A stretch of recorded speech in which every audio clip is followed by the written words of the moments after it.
기도드리겠습니다. 살아계신 주님, 오늘 우리에게 부활의 기쁨을 느끼게 해주신 하나님의 은혜에 감사드립니다. 우리를 위해서 십자가에 못 박히시고 우리의 죄를 대속하신 주님의 그 크신 사랑에도 감사드립니다. 우리가 이 세상을 살아가며 부활하신 예수님을 생각하고 그 모습대로 살아가고 싶지만 그러지 못하고 무너지고 살았던 모습을 보게 됩니다. 이전의 모습들을 버리고 부활하신 예수님처럼 새 삶으로 살아가게 우리의 허물을 거두어 주시옵소서. 세상의 바이러스로 인하여 혼란스럽습니다.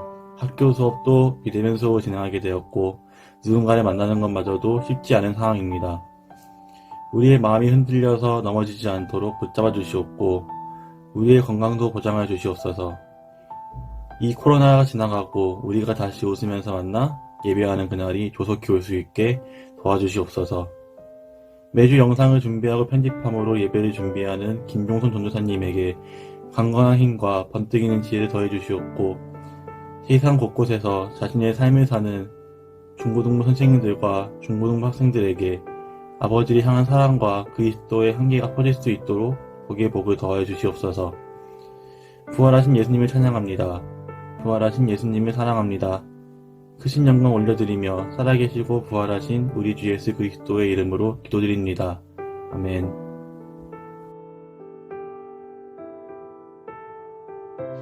이번 주 하나님의 말씀은 누가복음 24장 13절에서 17절 그리고 31절에서 34절입니다.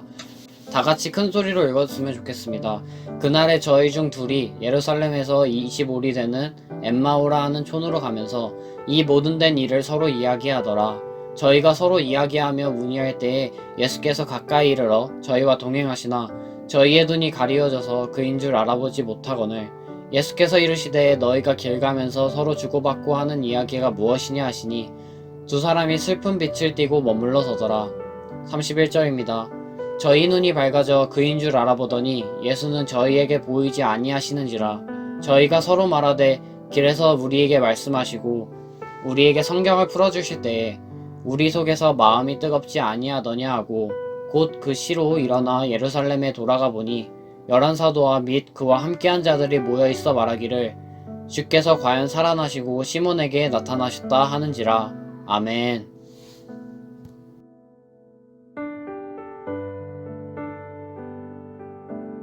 할렐루야! 오늘도 영상 예배로 함께하는 사랑하는 갈릴리 유스 친구들 반갑습니다. 한 주간도 건강하게 또 행복하게 잘 보내셨죠? 지금 밖을 보면 너무나 아름다운 벚꽃이 피어 있는데요. 이 벚꽃이 활짝 필 때쯤 여러분들과 함께 이곳에서 예배드릴 수 있을 것 같았어요. 그런데 너무 아쉽지만 아직은 우리가 좀 더 기도하며 기다려야 할 것 같습니다. 그때까지 여러분 주님과 날마다 동행하는 저와 여러분들 되길 축복합니다. 어떤 한 사람을 소개해 드리도록 하겠습니다. 사는 곳은 크로아티아에 살고요. 직업은 음악 선생님입니다. 별명은 세상에서 가장 운이 좋은 사나이, 바로 프란세락이라는 사람입니다. 왜 운이 좋냐? 그가 1962년 기차를 타고 가다가 탈선 사고가 납니다. 기차가 강에 빠져 많은 사람들이 죽은 대형 사고였습니다. 그도 팔이 부러졌음에도 불구하고 추운 강에서 겨우겨우 헤엄쳐서 나와 살았습니다. 그가 1년 뒤에 비행기를 타고 가다가 갑자기 비행기 문이 활짝 열리는 거예요. 사고였죠. 옆에 앉아있던 승무원이 빨려 나가는 것을 보았습니다. 그리고 비행기가 계속 추락해서 비행기가 땅에서 터지는 그 순간 그도 밖으로 튕겨져 나갔습니다. 그런데 밭에 볏짚 위에 떨어져서 그가 살아나게 된 것이죠. 여러분 정말 대단하지 않습니까? 그가 버스 타고 여행하는 도중에 버스가 강에 추락하게 된 것이에요. 버스는 완전히 박살나고 수많은 사람들이 죽거나 다쳤지만 그는 가벼운 찰과상만 입고 살아났습니다. 그리고 4년 뒤에 자기가 몰던 차에 갑자기 불이 나는 거예요. 급하게 안전벨트 풀고 그가 빠져나가자마자 연료 탱크가 퐁 하고 폭발해 버리는 거예요. 그 후에 25년 뒤에 길을 가는데 버스랑 정면 충돌하는 것입니다. 여러분 이쯤 되면 알겠죠? 그가 어떻게 됐어요? 살았습니다. 야, 이 영화 같은 사람이죠. 목숨이 정말 여러 개인 사람이죠. 지금도 살아계신다고, 아주 행복하게 사신다고 합니다.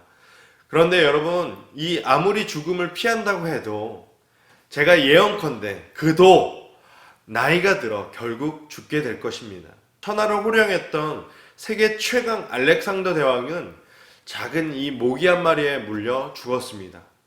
영원히 죽지 않으려 평생을 불로초를 구하려 했던 그 진시황도 죽었습니다. 북한의 김장일은 영원히 죽지 않는다며 시체를 유리 냉장고에 넣어놨습니다. 아무리 죽기를 거부하여도 세상 모든 인생은 부자든 가난한 자든 권력이 있든 없든 무덤으로 끝이 나게 되어 있습니다. 여러분, 시체를 썩지 않게 하면 뭐합니까? 그게 미라죠. 그것도 역시 무덤인 것입니다. 그냥 비싼 무덤인 것이죠. 아무리 여러분 부자면 뭐 하겠습니까? 그 영광을 누렸어도 결국에 자랑할 것은 무덤뿐인 것입니다. 여러분, 무덤하면 뭐가 떠올리십니까? 무덤은 죽음의 상징입니다. 그것 자랑하면 뭐가 됩니까? 우리는 무덤을 자랑하지 않습니다. 오히려 시체가 없는 빈 무덤을 자랑해야 하는 줄 믿습니다.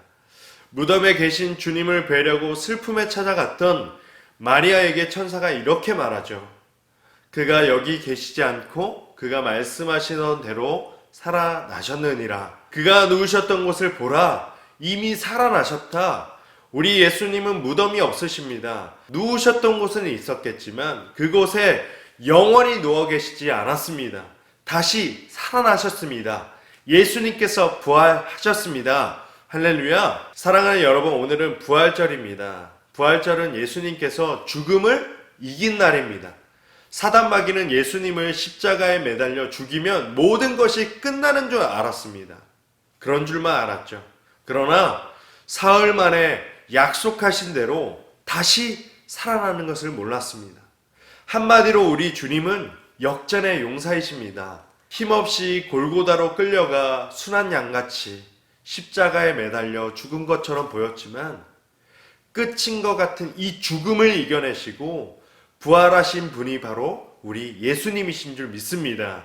여러분, 세상이 보기에 우리가 시간 낭비하고 부활의 예수님을 왜 믿는지, 이 과학이 지배한 것 같은 이 시대에 마치 미련하고 어리석은 사람들 같아 우리가 보이겠지만 우리 주님께서 말씀하신 것처럼 믿기만 하면 부활의 주님과 영원히 사는 줄 믿습니다. 아멘. 오늘 말씀은요, 엠마오로 가는 두 제자에 대한 이야기입니다. 이 제자들은요, 부활하신 예수님을 만나고 전혀 다른 모습으로 변화가 되었습니다. 부활하신 예수님을 만났을 때 완전히 새롭게 전혀 다르게 살아가게 되는 그런 모습을 보게 된다는 것입니다. 오늘 말씀 통해 우리가 이 부활의 주님을 만날 때에 내게 경험할 때 어떤 변화가 일어납니까? 우리가 부활을 믿게 되면 첫 번째, 범위 확장이 일어납니다. 따라합시다. 범위 확장. 내게 내 삶의 범위가 확장되고 늘어나게 된다는 것입니다. 이제 예수님께서 지난주에 잡히셨고 금요일날 예수님께서 십자가에 처형을 당하게 되셨습니다. 예수님께서 처형당한 다음에 모든 제자들은 다 뿔뿔이 흩어졌어요. 그 두려움 속에 나는 예수님 모릅니다. 저 잡지 마세요. 방에 들어가서 방문 잠그고 숨어있기에 바빴습니다. 오늘 말씀에 나온 제자들도 열심히 주님 따른 사람입니다. 그런데 예수님 십자가에서 처형당하신 이후에 그 도시를 떠나서 엠마오라는 작은 마을로 가고 있었습니다. 그런데 중요한 건 뭐냐면 부활하신 예수님께서 이 절망하고 예수님 죽으셨어. 어떻게? 우리 앞으로 어떻게 하지? 온갖 근심하고 걱정하는 그들에게 예수님께서 다시 살아나셔서 그들 앞에서 나타나셨는데 제자들은 알아보지 못했다는 것이에요. 아니, 사랑하는 주님 어떻게 왜 몰라봅니까? 15절 말씀입니다. 그들이 서로 이야기하며 문의할 때에 예수께서 가까이 이르러 그들과 동행하시나 그들의 눈이 가리워져서 그인 줄 알아보지 못하거늘. 예수님과 동행하고 있으나 그들의 눈이 어떻게 돼요? 눈이 어두워 알아보지 못하거늘.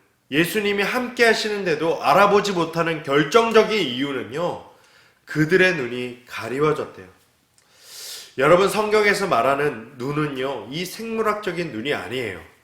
눈이 가리워졌다, 눈이 어두워졌다, 이 두 제자들은요, 자기 생각, 자기 감정, 그리고 자기 판단 안에 갇혀있는 그 어둠에 있었어요. 이 제자들은요, 부활하신 예수님 바로 옆에 있는데도 몰랐어요. 왜요?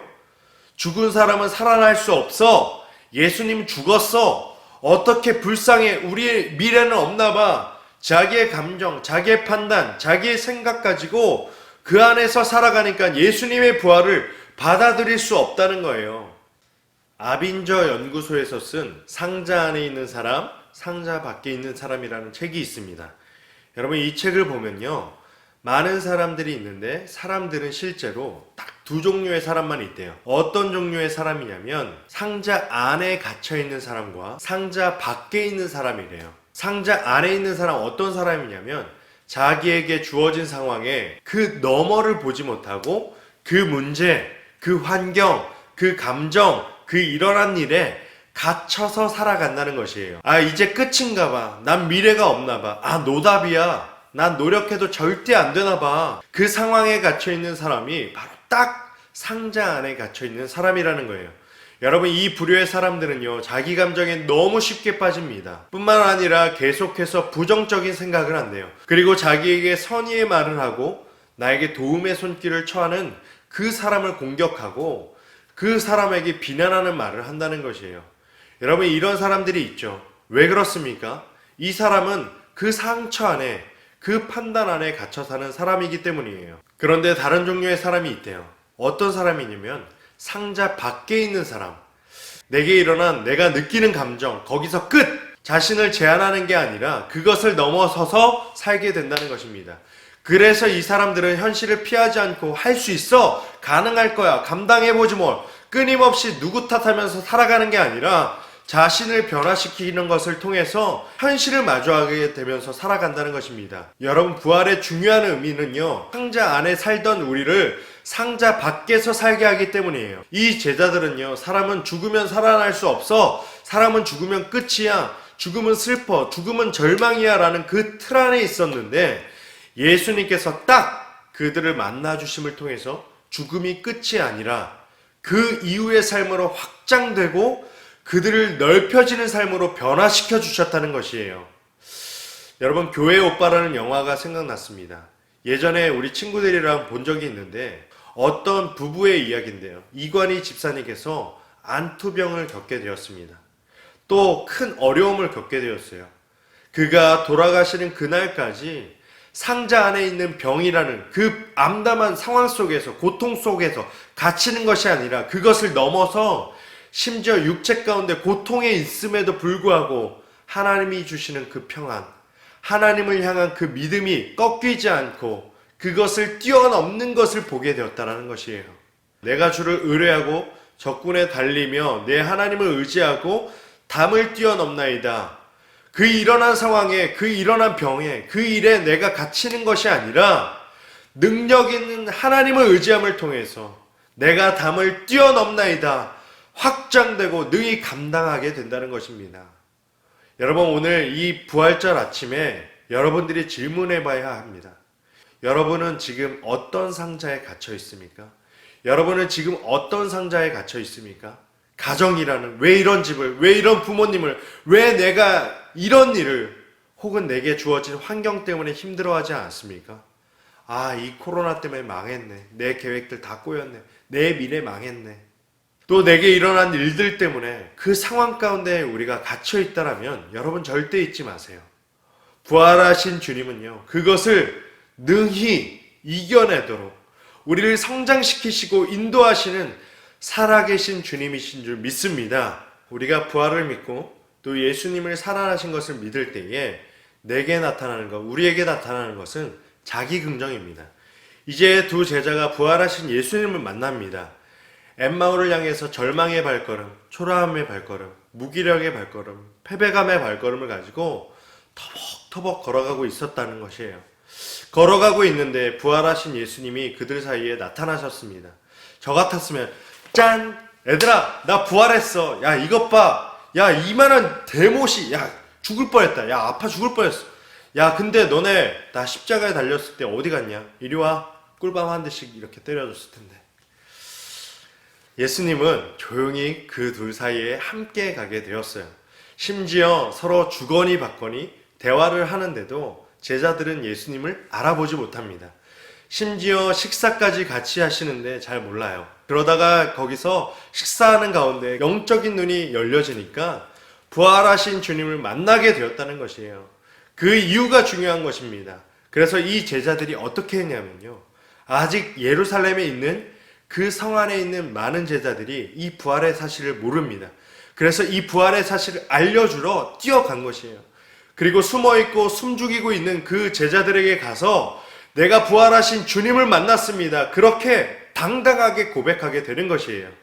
그 예루살렘을 향해서 승리의 발걸음, 밝음의 발걸음, 긍정의 발걸음, 이 확신의 발걸음으로 나아갑니다. 그걸 잘 보여주는 말씀 33절. 곧 그때로 일어나 예루살렘에 들어가 보니 11제자 및 그들과 함께 한 자들이 모여 있어 딱 부활을 경험하고 난 다음에 이들에게 나타난 특징이 무엇이냐면 곧 그때로 일어나서 그들이 곧바로 일어나서 벌떡 일어나서 예전에는 신발 질질 끌고 예수님 돌아가셔서 희망도 없어 안 되나 봐 우린 이제 망했나 봐 엠마오로 너무 힘없이 초라하게 갔어요. 뭐 아무 말 없이 힘없이 걸어갔을 거예요. 그런데 딱 부활하신 주님을 만난 다음에 곧 그때로 일어나 예루살렘을 향해 확신을 가지고 승리를 자신하면서 나아가는 것이에요. 그 당시 예루살렘이 어떤 상황이냐면 예수님 믿는 사람들, 예수님 제자들 잡기 위해서 경찰들, 군인들 쫙 깔렸어요. 만약 여러분이면 그곳으로 다시 가겠습니까? 야, 쟤네 예수님과 상관 있대. 예수님 제자래. 저 사람들 예수님 믿는데 소문 퍼지면 그 즉시 잡혀가는 거예요. 그런데 이 사람들이 엠마오를 향해 가고 있다가 부활하신 주님을 만나자마자 그 두려운 곳 예루살렘, 그 피하고 싶은 곳 예루살렘을 향해 피하지 않고 예루살렘을 향해서 발걸음을 내딛었다는 거예요. 저는 이 말씀이 얼마나 위로가 되는지 몰라요. 십자가에서 죽으신 예수님을 바라보면서 그들은 온갖 자책감, 죄책감 속에 있었을 거예요. 온갖 자괴감을 느꼈을 거예요. 아, 내가 예수님 넘겨줬나? 내가 예수님 못 지켰어. 내가 그러고도 예수님 제자라고 말할 수 있나? 아, 난 루저 외톨이 센 척하는 겁쟁이였어. 초라함에 빠져있는 그런 상태였다는 거예요. 그들은 아마 모든 것을 다 포기한 채 엠마오로 터벅터벅 가고 있었을 거예요. 그런데 부활하신 예수님께서 그런 상태에 빠져있는 그들을 만나 주셨다는 것이에요. 여러분 놀랍지 않습니까? 예수님께서 다시 살아나셔서 맨 처음 가신 곳이 이 자괴감에 빠져있고 죄책감에 빠져있고 나 무가치한 존재야. 내까짓 게 뭐 할 수 있어. 초라함에 빠진 이들을 예수님께서 끝까지 포기하지 않고 만나 주셨다는 것이에요. 그리스도의 십자가라는 책에서 이런 말이 나옵니다. 나는 하찮다. 그 표현은 사실 이것은 정확하게 맞는 말이다. 우리는 실제로 부족한 것이 많기 때문이다. 그러나 우리는 무가치하다고 절대 말할 수 없다. 왜냐하면 예수님께서 십자가를 지시면서 나를 향해 가치 있다고 말하신 것을 어떻게 우리가 가치 없다고 말할 수 있겠는가? 우리에게는 그런 권한이 없다. 여러분 무슨 얘기입니까? 예수님께서 십자가에 돌아가시기까지 너 무가치하지 않아. 너 절대로 작지 않아. 절대로 초라하지 않아. 보잘것없지 않아.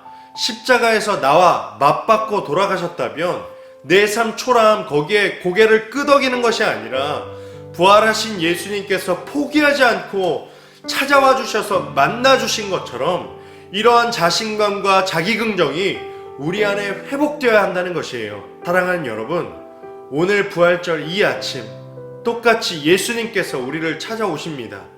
주님, 저는 초라한데요. 주님, 저도 가능할까요? 말하는 우리에게 똑같이 찾아오셔서 너는 내가 죽기까지 사랑한 소중한 존재다.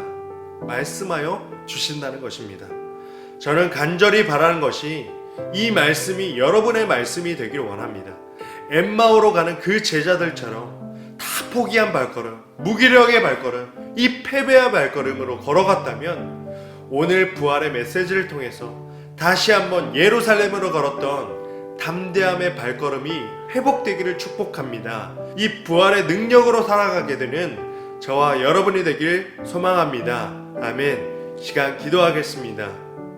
하나님 참 감사합니다.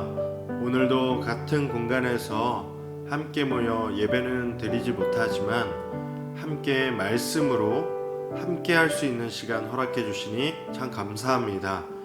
오늘 나를 위해 죽기까지 십자가 고난 당하시고 나를 위하여 죽음 이기신 그 부활의 주님을 우리가 바라보기를 원합니다.